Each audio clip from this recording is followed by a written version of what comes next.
Get in the game with the college-branded Venmo debit card. Wrap your team with every tap and earn up to 5% cash back with Venmo Stash, a new rewards program from Venmo. No monthly fee, no minimum balance, just school pride and spending power. Get in the game and sign up for the Venmo debit card at venmo.com/collegecard. The Venmo MasterCard is issued by the Bancorp Bank N.A. Select schools available. Venmo Stash terms and exclusions apply at venmo.me/stash terms. Max $100 cash back per month.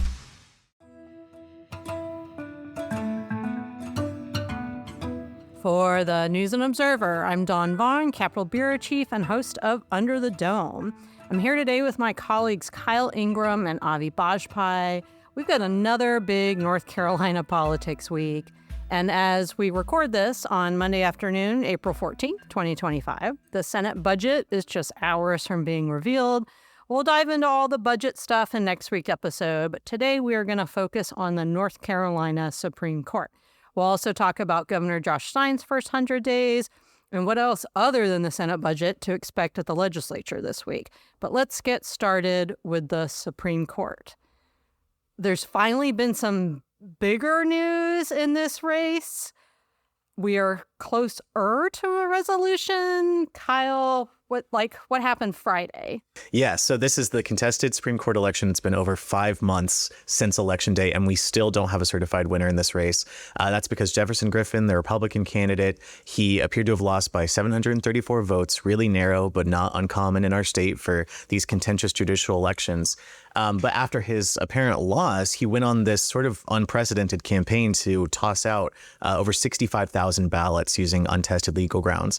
And that case has been going on for a very long time, but we got maybe the most substantive decision from a court on that on Friday when the North Carolina Supreme Court weighed in and said that they were going to reject Griffin's main challenge. So he challenges 3 different categories of voters, and the one that includes the most voters is his challenge to what he calls incomplete registrations. It's when a poll of the state's database found that there were about 60,000 voters who participated in the election that didn't have a driver's license or social security number in the state's database.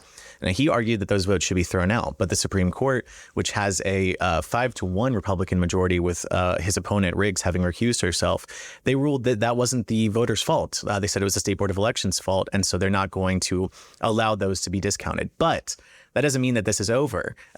There are still 2 other categories of challenged voters that the Supreme Court has left in play. So the other one is military and overseas voters who didn't provide an ID. The Supreme Court said that they were going to allow a cure period to go forward for those votes, which a lower court had ordered. What does a cure period mean? So they're essentially saying that the voters included in this challenge would be given 30 days to show up to their county boards of elections or just email their county boards of elections with identification to prove that they were an eligible voter. This 30-day period has not gone into effect yet. There's a good chance it could be blocked before it even begins, but we still have so many unknowns about even that. We don't know how many voters are included in it, which is probably the biggest question because we don't know what is the likelihood that these could overturn the results. Griffin initially only challenged voters from Guilford County for this reason. He said that was just all he was able to get by the deadline to submit protests. But then he later tried to add several more counties, all of which were Democratic leaning. And the Supreme Court's order really was not clear at all which ballots are going to be included in this period. And in her dissent, Democratic Supreme Court Justice Anita Earls pointed out that the Supreme Court's majority never contended with this fact, and it could be anywhere between like 1,400 ballots to 7,000 ballots. And we're really waiting on some clarification on that. So how can we just be waiting all these months? What's happening in the meantime with the courts? Well, so Riggs, the Democrat, was the incumbent. She was appointed to the court in 2023 to fill a vacancy. And the way our state constitution works is she keeps her seat on the Supreme Court until a successor is elected, qualified, and certified, is what the Constitution says. So she's stayed on the court the whole time, but she's recused herself specifically from this case. But every other case she's been weighing in on. What's our time period now? What are we looking? That's might be a fool's errand to guess at, but we're closer than we were before. Right now, where things stand as we record this on Monday is that after the Supreme Court issued its ruling on Friday, Riggs immediately went to the federal courts and said, stop this from happening. And the judge in that case, who's a Trump-appointed judge in Wilmington, declined to block this cure period from taking effect. But he did say the state is not allowed to certify the election based on what happens in the cure period until he weighs in. And so he set a briefing schedule with final briefs due on, I believe, April 28th. So we won't hear from him, most likely, until then. So that's the best idea we've got now of when we might have more. So what about just like the actual Supreme Court, like handling cases, and then Griffin on Court of Appeals? Does this change anything? For the moment, as we speak right now, no. Riggs remains in her seat on the Supreme Court. Griffin remains in his seat on the Court of Appeals. That won't change until there's a winner certified in this race. Okay, so just going back to the cure period you mentioned, when is that supposed to start right now? Another thing we still need clarification on. Okay. So that depends on a lot of different factors. There's still a possibility for more federal intervention. Riggs could appeal this to the Fourth Circuit, who could come in and block the cure period from taking effect. But even if that doesn't happen, that 30-day clock, the court order, doesn't begin immediately, because first, the State Board of Elections has to go through its own records, figure out which voters are going to be included in this, and then notify them. And as I understand it, that 30-day clock doesn't start until the State Board's notifications go out to the voters. And remember, most of what we're talking about here, all of what we're talking about here, are military and overseas voters. So it is likely that a lot of these people are harder to reach than people domestically. Are they even paying attention? Have we heard from some of these voters? Are they even aware that all this is going on? I think there's a wide range. Democrats have really tried to mobilize on this issue. I know that they're recruiting volunteers to call people who are included in this. There's certainly been a lot of media coverage from us and from across the country. So I certainly think some are aware, but there's other parts to this that the court's order didn't contemplate, because these voters, they could have died after the election, and now there's no way to contact them. And it's not clear if their family members could submit identification on their behalf, or if their entire ability to have their vote counted is foreclosed just because they happen to have died since November 5th. How much do you think they would actually care, right? So if they're like, well, I already voted and these other things happened, is this the pitch that you said, especially, Democrats are trying to be wait, this is important for you to resolve, whether if they just think oh, it's another letter from the government or whatever. I mean, anecdotally, we've heard a lot of people have cared. I mean, if you look around, there's been plenty of stories done here and abroad, not abroad, but here and throughout the country, of people talking to people on this list who were outraged at the fact that they've been voting for years without problems, and now their vote is in contention. Carolina Public Press did a story earlier when this whole dispute began, where they called up voters on the list. Many didn't know that they were on the list, and they were outraged by it. What does this mean for our election process? And let's also talk about, you did an in-depth story that came out just really hours before, even more breaking news. Yeah. Well, there's been a lot of talk about what the stakes are of this and what precedent it's creating. And if you go back and read the Supreme Court's order, Justice Richard Dietz, who's a Republican, he wrote a dissenting opinion where he was pretty scathing. And he said the court should never have entertained this to begin with. And now, even if the results of the election are overturned, we have still opened the door for losing candidates in the future to come and try and pick away at these little registration issues until they can throw out enough votes that they come out on top. And he said that we've allowed this now to become a part of our state's court precedent. And, if you listen to the DNC, they had a press conference about this last week. And they said, we think that Republicans across the country are going to pay attention to this, and that this could be a new playbook for overturning election results. And, we could see the specific registration and ID issues that are raised in North Carolina in this case be resolved after all of this is done. But who's to say that those same issues couldn't be brought in other states when there are other close elections? Do you think that we might see legislation related around any of this this year? Or something in the budget, since we know that the budget is coming out? We've asked the House Speaker and the Senate Leader about this, and I think the answer we've pretty consistently gotten is they just want to wait and see what the courts say. But I wouldn't be surprised if they come out with something sort of codifying what the courts came out with. They certainly have the numbers to do so.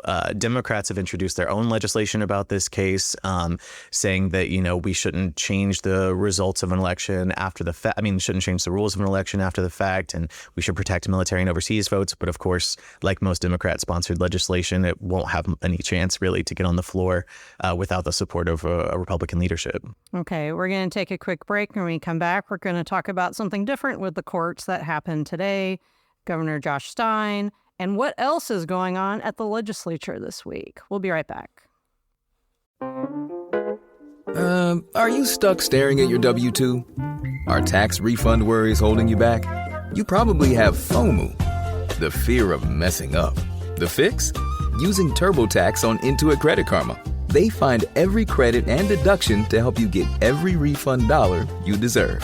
Or your money back. It's time to overcome your fear of messing up and get your taxes done right.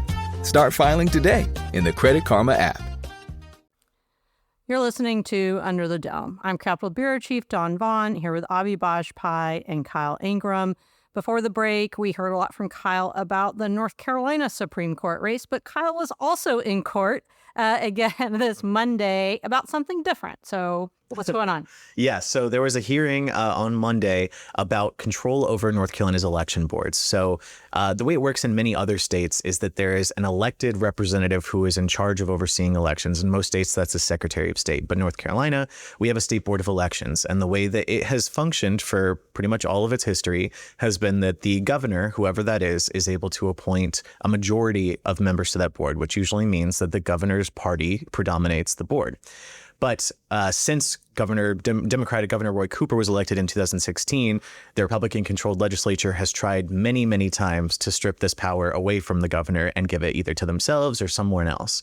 And what we were in court for on Monday was the latest iteration of that. So in the final days of the Republican supermajority, where they were able to override vetoes, they passed a bill giving all power to appoint members to the State Board of Elections to the state auditor. And that had just been a position that was won by Dave Bullock, a Republican, after the office had been held by Democrats for 16 years. So Stein sued over this and said, it's my power, says in the Constitution that I'm supposed to faithfully execute the laws, and part of doing so is having control over the State Board of Elections. So we heard arguments on that Monday morning in Wake County Superior Court before a panel of judges.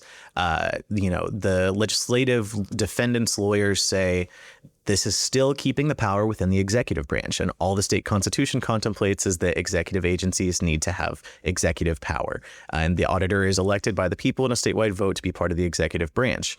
But the lawyers for Stein have said, well, where does the buck end with that? Because if they can just give any power to anybody on the Council of State, you could have people having powers that are completely unfitted to the roles that they were elected to do. So, for example, could you give the Commissioner of Agriculture the power to oversee North Carolina elections? That just doesn't seem like it would fit. So there wasn't a ruling from the bench, but we could probably expect to see from them soon. Just based off the way the questions were going, it seemed that the judges, two of the judges at least, were leaning towards Stein's side, and the other judge may have not been doing so, but we'll see. So it seems like the new governor Stein has been in court fighting against going to battle basically Republicans over this issue. But something that's been pretty notable over the first 100 days of the new governor is that he's also been working with Republicans quite a bit and been open to legislative leaders. Dawn, you had a big story on this recently, so tell us a little bit about what you heard. Yeah, so you can read more Kyle's in-depth work on the Supreme Court case at newsobserver.com. I also had a story these past few days about really an assessment of what Stein's been doing these 100 days and how he's different than Cooper, not with litigation, right? But as far as how he is working with Republicans. One other change is that it's a different House Speaker. It's Dustin Hall. Of course, Senate Leader Phil Berker has been in power for a long time. But the dynamic is different, maybe surprising to some people over these past months, not just how Stein is interacting with Berger and Hall. They're talking a lot. Cooper talked a lot with them too, but Stein is really more hands-on in the weeds with these rank and file lawmakers. He'll call them. They all have his number. You guys can give it to us if you want. And Stein will actually work things out instead of delegating that to staff. He's more like solutions earlier in the process than later. I asked him about the budget process. Is it going to be like it had been with Cooper and the Republican legislature, where it drags out, for the months? And Stein didn't really say. He's like, well, let's wait and see. We don't, let's let the negotiations try to be successful before assuming that they won't be. But Stein was also part of the subject of some of the policy in these past budgets when he was Attorney General. It's another Democratic Attorney General, Jeff Jackson. And again, as we mentioned, another Democratic governor. So a lot of what I had in that story is Republicans being open and willing to talk with Stein, appreciating that he's doing this, but at the same time talking about how it's still early and the big battles are, it could be the budget, it may not be the budget. It is probably going to be one of these DEI bills. Stein mentioned the concealed carry bill. So that's a good segue for me to ask you, Another Avi. hot topic issue, immigration enforcement. Right. So tell us about what we can expect this week quickly about the status of the DI legislation and then immigration and cryptocurrency. Now, the House isn't doing anything budget related this week. So what's going on? Yeah, so the Senate last week passed their second DEI bill of this session, which focused on higher education. So that had cleared the Senate, went to the House. The House was supposed to vote. It was delayed twice, but they were supposed to vote on their bill restricting DEI in state and local government. That was delayed first because Speaker Hall said that they were working on amendments on the bill. Then the second day was delayed. He said that the bill sponsor, which is Majority Leader Brendan Jones, he was away on a college visit for one of his kids. But Hall did say that bill is supposed to be back on the floor this week. So we should be on the lookout for that bill to move forward in the House. But speaking of Hall, he has a couple of other big bills moving in committee this week. He's had something he's been working on related to HB 10, which was the ICE cooperation bill focusing on sheriffs that was enacted last year. Which we never got a clear answer on then Attorney General, now Governor Josh Stein, about what he would do with the bill. He would always talk about what else was in that bill, which was additional private school voucher. When it got combined. So that's something that we'll be paying pretty close attention to, and what that final immigration bill looks like, what other policy might be in it with what Stein's going to do. Yeah, so that's a kind of smaller bill that's really narrowly, at least initially, focused on making sure that ICE gets the kind of notification they say they need from sheriffs when dealing with them. So that's going to be in committee on Tuesday. And then Hall has a cryptocurrency bill that's also in committee. I'll just quickly mention two other big ones that our colleague Luciana Perez-Uribe-Ganassi has been following. The House has its prior authorization healthcare reform bill, which is kind of its version of tackling this issue. The Senate already passed a healthcare transparency bill a few weeks ago, but that bill is in committee this week. And also there's a bipartisan foster care reform bill that's moving in committee moving forward again this week. So it's a very jam-packed week for committees. The Senate obviously is working on its budget, rolling it out and voting on it, but that doesn't mean the House is letting up at all. In terms of just, every committee under the sun getting some bills in there and moving its agenda forward. It's like legislative fire hose season, and we still have a couple of weeks before the crossover deadline. So all kinds of legislating going on the next couple of weeks. All right, let's get to our picks for headliner of the week, a very non-political one. Kyle, let's start with you. Yeah, exciting news. After we finish recording this, I'm going to go adopt a cat. I'm going to name him Oswald, I think, but it's my first time owning one, so I'm excited. You could name him since it's budget day, Snappy. Yeah, I did think about that. So I'm going to go for my headliner and say that we're all really excited for Kyle. And I was really excited and thrilled that in the pivotal moment when the text was sent to inform, can I break the news? Oswald, maybe? Yeah.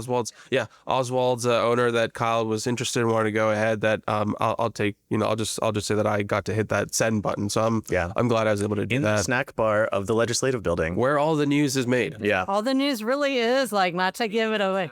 Yeah, the legislative smoke fire. So it's got seasoning salt to go with it. My headliner to end this, I'm going to suspend the rules. Our headliners are the rules are that it's something we didn't already talk about, but the budget is such a big deal. The Senate is starting this process. The House will have their budget a month from now. Then maybe we'll see a final budget sometime this summer. That's my headliner of the week. And we'll talk more about that and whatever other craziness goes on this week, next week on Under the Dome. For the News and Observer, I'm Dawn Vaughan with Avi Bajpai, Kyle Ingram, producer Laura Brache. Thank you for listening, and we'll talk to you next time. For more from our politics team, subscribe to the News and Observer at newsobserver.com/subscribe and sign up for our political newsletter, also called Under the Dome, at newsobserver.com/newsletters. Thanks for listening.